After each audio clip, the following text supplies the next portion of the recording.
Here's sample test 3, problem number 5. A rod of 2 meter length and a square cross-section of 2 millimeters by 2 millimeters is made of a material with a resistivity of 6 times 10 to the minus 8 ohm meters.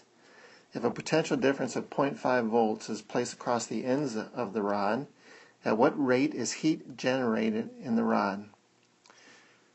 In terms of heat generated in the rod, using that kind of language, we are looking for power.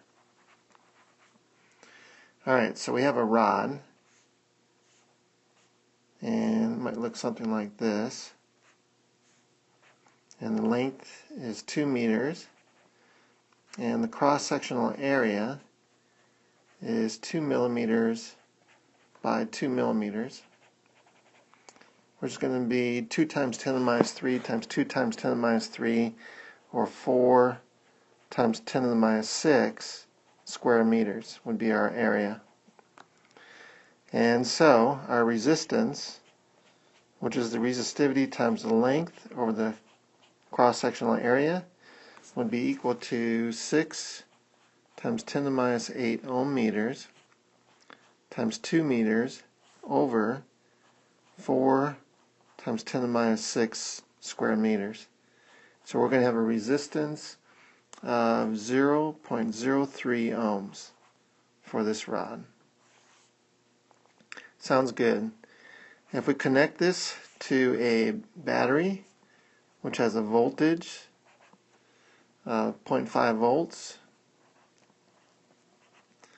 then we would have a circuit, and the power of that circuit is either I squared R dissipated or V squared over R. That's our formula for power. And in this case, we're going to use the latter version because we know the voltage. So the power is going to be equal to the voltage squared over the resistance, 0.5 volts squared over 0.03 ohms, and that is equal to 8.33, and everything's SI system, so that is equal to 8.33 watts, joules per second. So that is the power dissipated in the rod, or in other words, the heat generated in the rod, the rate of heat generated in the rod, 8.33 watts.